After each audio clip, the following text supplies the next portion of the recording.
各位朋友，大家好，我是陈医师。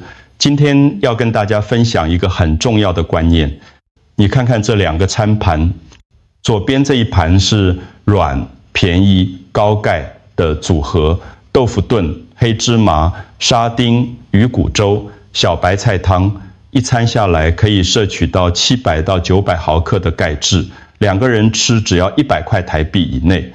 再看右边这一盘杂肉、白色骨头汤、珍珠奶茶，看起来很丰盛，对不对？但实际上钙质不到200毫克，反而油脂和热量都很高。很多人以为骨头汤那个白白的汤色就是钙质，其实那只是油脂跟蛋白质乳化出来的，真正的钙质其实藏在烹调的方法里面。我们50岁以上的朋友每天需要1000到1200毫克的钙质，但是呢，牙齿不好，吞咽能力变弱，消化功能也没那么好了，所以我们需要的是软的、少油的，又不会太贵的食物。如果你现在就离开这支影片，继续用硬的、咸的、多油的方式吃饭，6到12个月之后，膝盖痛、晚上抽筋、轻轻跌倒就受伤，这些问题都会找上门来。请你把影片看完，我会给你完整的7天菜单、容易咀嚼的食谱，还有在全联超市就能买到的采购清单。今天这支影片就是要给你一张软食地图，钙质够，维生素 D 够，蛋白质也够，少油、便宜、容易吞。请记得订阅我们的频道，并且开启小铃铛通知，这样就能收到我们最好的健康建议。我想知道你有没有在认真看这支影片。如果你觉得这些内容有帮助，请在留言区打数字1，如果没有就打数字0。在开始介绍菜单之前，我们要先建立一个清楚的标准，我把它叫做3不3有原则。先说3不：第一，不硬，咀嚼的力量要低，不能咬得太费力；第二，不油腻，每一份餐点的用油量不要超过1汤匙；第三，不贵，每个人每餐的预算控制在50块台币以内。再来是3有：第一，有钙质，主菜至少要有300毫克的钙；第二，有软蛋白质，像是豆腐、鸡蛋、带骨头的罐头鱼；第三，有水分，用粥、炖、煮或者蒸的方式，让食物湿润，容易吞咽，不会呛到。我们的目标很明确，50岁以上的朋友每天要摄取1000到1200毫克的钙质，维生素 D 也要足够。可以从早上晒太阳吃晒过太阳的菇类，或者依照医师指示补充 D3， 维生素 K2 也需要适量，可以从纳豆、硬质起司或发酵豆类来补充。重点是我接下来介绍的所有料理都可以用家里的瓦斯炉、普通的锅子来煮，不需要买昂贵的设备。记住一句话，吃软的不代表吃得少营养，关键在于选对食材，用对软化的技巧。在继续之前，我要先帮大家破除6个常见的迷思，这样才不会走冤枉路。第一个迷思，骨头汤煮到白白的就等于高钙，错。那个白色其实是油脂跟蛋白质乳化的结果，不是钙。第二个迷思，只有牛奶才有钙，不喝牛奶的人还有很多选择，像是硫酸钙做的豆腐、带骨头的罐头鱼、黑芝麻，这些都很好。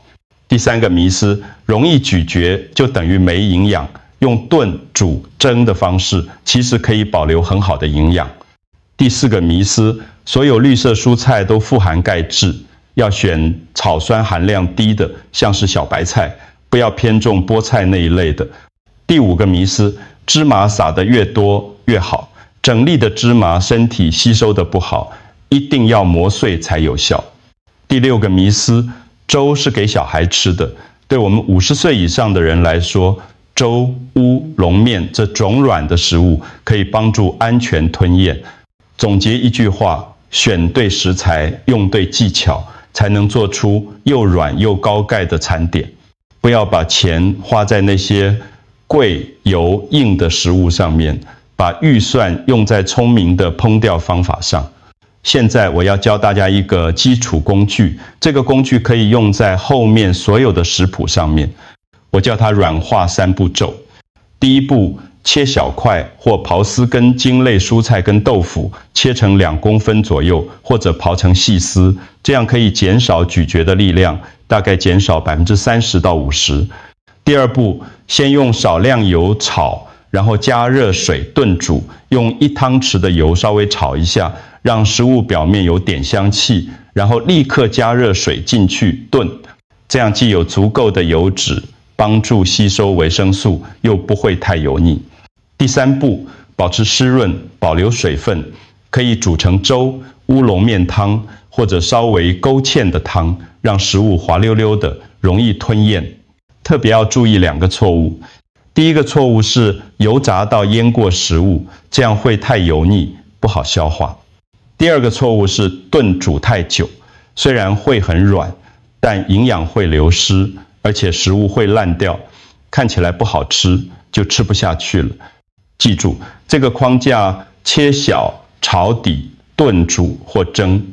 接下来我介绍的每一道菜都是按照这个原则来做的。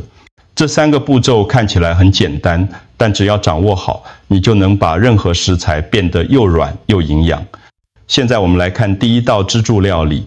这道菜可以把豆腐变成便宜、软、快速的钙质来源。料理名称：豆腐炖黑芝麻撒海苔。先说材料，在全联超市都买得到。板豆腐1块，300公克，标签上要写凝固剂、硫酸钙。黑芝麻2汤匙，20公克，要磨碎。烤海苔1到2片，撕成小块。淡酱油、姜葱。做法很简单，把豆腐放到平底，锅稍微煎到表面金黄色，不用煎太久。加入热水、姜丝、淡酱油，转小火炖5到6分钟。关火之后，撒上磨好的黑芝麻粉跟海苔碎片。我们来算一下钙质。1块300公克的板豆腐，如果用硫酸钙做的，大概有350到450毫克的。钙实际数字要看品牌。20公克的黑芝麻，大概有200到240毫克的钙。加起来，这一份2人份的料理，总共有550到690毫克的钙质。软度非常高，磨碎的芝麻会附着在豆腐表面，容易咀嚼，不会油腻。要注意的是，海苔含有碘，一天吃1到2小片就够了，除非医师有特别交代。磨好的芝麻粉要放在密封罐里，2周内用完，才会保持香气。这道菜的成本，2个人大概55到70块台币。记住这个组合：硫酸钙豆腐加磨碎的芝麻，这就是便宜、软、有效的钙质双重奏。芝麻一定要磨碎，不然效果会大打折扣。现在我要介绍第2道支柱料理。这道菜的特色是可以吃到软骨头，又不会噎到，还能补充很好的蛋白质。在这里，我想分享一个真实的例子。黎明先生68岁，住在新北市。他以前吃鱼都很怕鱼刺，后来学会用家乐福买的沙丁鱼罐头来煮粥。那种鱼骨头已经是软的了，一罐大概30到45块台币。他每个星期吃3次，2个月之后晚上比较不会抽筋了。这里要特别说明，这是林先生个人的经验分享，不能取代医师的专业建议。现在来说，这道粥的做法。料理名称：沙丁鱼骨粥。材料：白米半杯，带骨的沙丁，鱼罐头1罐，姜丝、小白菜切碎，葱花。做法：先把粥煮30到35分钟，或者用剩饭加热水煮10到12分钟。最后把沙丁鱼稍微压碎，让鱼骨更细，然后放进去。再把小白菜放进去，煮2到3分钟就可以了。钙质含量，一罐沙丁鱼因未有骨头，大概有300到350毫克的钙；一碗煮熟的小白菜，大概有70到100毫克的钙。总共一碗粥，大概有370到450毫克的钙。这道粥非常软，非常容易吞，而且不油，因为用的是粥的水分，只加几滴橄榄油，增加香气就好。成本2个人大概45到60块台币。记住，罐头鱼的软骨是黄金，压碎放进粥里，高钙，容易咀嚼，便宜。第3道自助料理要加入草酸含量低的蔬菜，还有天然的维生素 D2， 而且一样很软。料理名称：小白菜汤加晒过太阳的菇和鸡蛋。先说晒菇的技巧，把鸡腿菇或香菇拿到阳台外面晒15到30分钟，菇的片面要朝上，可以用薄布盖住防灰尘，这样可以增加维生素 D2。煮汤的做法：用少量花生油加姜丝爆香，把菇类快速炒一下，倒入热水，把切碎的小白菜放进去，在水滚的时候把鸡蛋打散，慢慢倒进去，会形成薄薄的蛋花，调味要清淡。我们来算钙质：200公克煮熟的小白菜大概有140到200毫克的钙，一颗鸡蛋大概有25到30毫克的钙。如果加一些嫩豆腐进去，可以再增加150到200毫克。总共一碗汤大概有300到430毫克的钙。晒过太阳的菇里面的D2可以帮助钙质吸收得更好。这道汤的软度非常好，因为鸡蛋搅散之后很滑顺。D2不能完全取代医师开的 D3，但是在比较少晒太阳的时候可以作为补充。这道菜2个人的成本大概35到50块台币。记住这个组合：草酸低的蔬菜加鸡蛋加晒过太阳的菇，等于一碗温和的汤，还有D2帮助钙质吸收。接下来我要介绍3道备用的快速料理，在很忙的时候可以用。第1道清汤乌龙面，加豆腐和红萝卜丝，水滚之后放乌龙面煮2到3分钟，再放豆腐跟刨成丝的红萝卜进去，调蛋味。一碗大概有250到350毫克的钙质，记数字要看豆腐的品牌。第2道豆腐蒸蛋，2颗鸡蛋加温水，比例是1:1.5，再加嫩豆腐蒸10分钟就好了。一份大概有200到300毫克的钙。第3道加钙豆浆温热喝，加1汤匙磨碎的黑芝麻，搅拌均匀。要选择标示加钙或 Fortify 的豆浆，一杯大概有350到450毫克的钙，记得看标签，通常是240毫升，有300毫克，再加上芝麻的量。如果不能喝豆浆，可以换成无乳糖的牛奶，前提是身体适合，或者选择低脂的优格适量就好。这3道菜的重点是10分钟内完成，用具少，容易吞咽。每一道都至少有250毫克的钙钾。忙碌的时候，不要因为没时间就随便吃，这些快速料理可以帮助你维持钙质摄取。现在我给你一份完整的1周菜单，可以印出来贴在冰箱上。星期一，豆腐炖黑芝麻加软饭，大概600毫克的钙。早上出去晒太阳走路15分钟。星期二，沙丁鱼骨粥加小白菜，大概450毫克的钙。星期三，小白菜汤加晒过的菇和鸡蛋配软饭，大概350毫克的钙。星期四，乌龙面加豆腐和红萝卜丝，大概300毫克的钙。星期五，豆腐蒸蛋撒磨碎的芝麻粉，大概350毫克的钙。星期六，加钙豆浆温热喝，配黑芝麻软面包，大概400毫克的钙。星期天，重复你最喜欢的一道菜，如果钙质不够，就多加一些磨碎的芝麻。整个星期下来，主菜总共大概有3000到3500毫克的钙质。还没有算其他配菜。预算目标是每餐2个人不超过100块台币。去全联或顶好，超市都很容易找到所有材料。建议你把这份菜单印出来，每天做完就打勾。如果哪一天没做到，隔天就增加芝麻粉或豆腐的分量。这样一周一周累积下来，你的骨骼健康一定会有明显的进步。接下来要教你怎么看标签，不要买错了，破坏整锅好菜。10秒钟检查清单。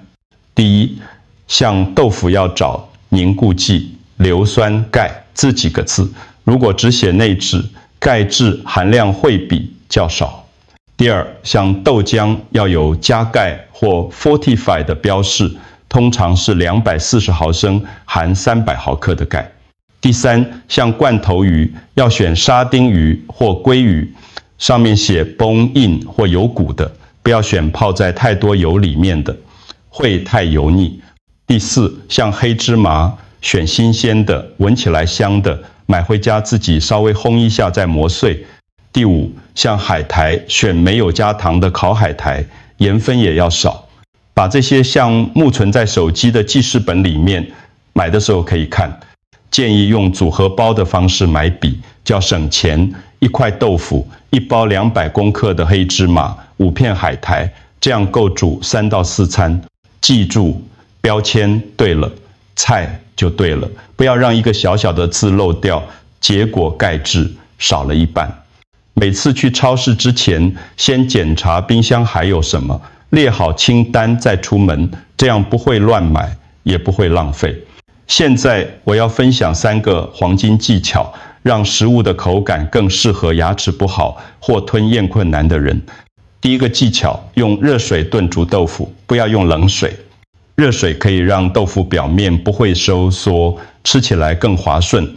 第二个技巧，磨碎或捣成粗颗粒，像是芝麻、罐头鱼的骨头，磨碎之后可以释放出矿物质，又容易吞咽。第三个技巧，稍微勾芡，用很少量的太白粉，或者利用粥跟乌龙面本身的粘稠度，让汤汁有一点附着力，这样可以减少呛到的机会。还有几个提醒，要慢慢咀嚼，吃小口，一点少加盐，减少喝珍珠奶茶或含糖饮料，因为糖会让钙质从尿液流失掉。食物的质地决定了你能不能吃得下去，不只是营养含量而已。如果家里有长辈牙齿真的很不好，可以考虑把食物再用食物调理机稍微打一下，但不要打到完全变成泥，那样会失去食欲，保留一点颗粒感，但又不会太难咬，这是最理想的状态。每个人的状况不一样，你可以根据自己或家人的实际情况调整。最后我要提醒5种情况，吃高钙食物的时候要特别小心。第一种情况，痛风或尿酸高的人，优先选豆腐、芝麻、蔬菜。如果医师有交代要限制普林罐头鱼，就要少吃一点。第二种情况，肾脏病患者，要注意钠和水分的摄取量，芝麻不要加太多，盐钙质的补充量要跟医师讨论。第三种情况，在吃甲状腺药物或4环素类抗生素的人，要把吃药的时间跟吃高钙餐点的时间分开，至少隔2到4个小时。第四种情况，容易呛到的人，要选粥或炖煮的食物，不要吃整颗的芝麻，一定要磨碎。第5种情况，高血压患者，煮菜要清淡，用低盐酱油。这支影片是一般性的资讯分享。如果你正在接受治疗，在改变饮食之前，一定要先问过你的医师或营养师。每个人的身体状况都不一样，没有一种饮食方法适合所有人。安全永远是第一优先，好吃是其次。如果吃了之后有任何不舒服，要立刻停止，去看医师。不要因为想要补钙，就忽略了自己本来就有的疾病。现在我们来做一个总结，把今天最重要的3个重点再复习一次。第一个重点，硫酸钙豆腐加磨碎的芝麻加海苔，这是主力的钙质来源，软、便宜、快速。第二个重点，沙丁鱼骨粥可以从软骨获得钙质，加上蛋白质，而且容易吞咽。第三个重点，小白菜汤加晒过太阳的菇和鸡蛋，这是草酸含量低的蔬菜，加上第二，帮助钙质吸收。骨骼强壮不是靠一道神奇的料理，而是靠持续的习惯。要吃得软，钙质要够，早上要晒太阳，每个星期要做3次轻度的阻力运动。把今天介绍的这些料理当作你家厨房每天要用的工具，就像木匠每天都要用锯子、锤子一样，这些料理就是你保护骨骼的工具。不要小看这些简单的菜，它们看起来平凡，但累积起来的力量是很大的。6个月之后，你会发现钙比较不痛了，晚上比较少抽筋了，走路比较有力气了。这些改变不会在一夜之间发生，但只要你坚持下去，身体一定会回报你。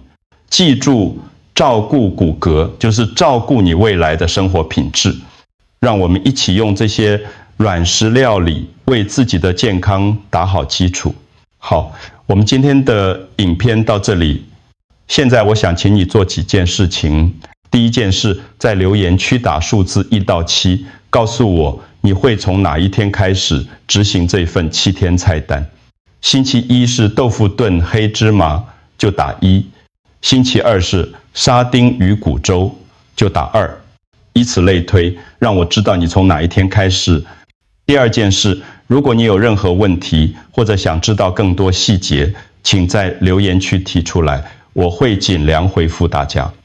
第三件事，如果你觉得这支影片对你有帮助，请按赞、分享给你的家人、朋友，特别是50岁以上的长辈。很多时候，我们的父母、长辈不知道怎么吃才对骨骼好，你的一个分享可能就改变了他们的健康。第四件事，订阅我们的频道，开启小铃铛通知，这样每次有新的健康资讯，你就能第一时间收到。第五件事，把今天的7天菜单截图下来，或者抄写下来，贴在你家的冰箱上。每天做完一道菜就打一个勾，这个小小的动作可以帮助你养成习惯。最后我想说，照顾身体不是一件复杂的事情，只要你愿意每天花一点心思，用对方法，健康就会慢慢回来。我是陈医师，谢谢你看到最后。我们下次见，记得照顾好自己。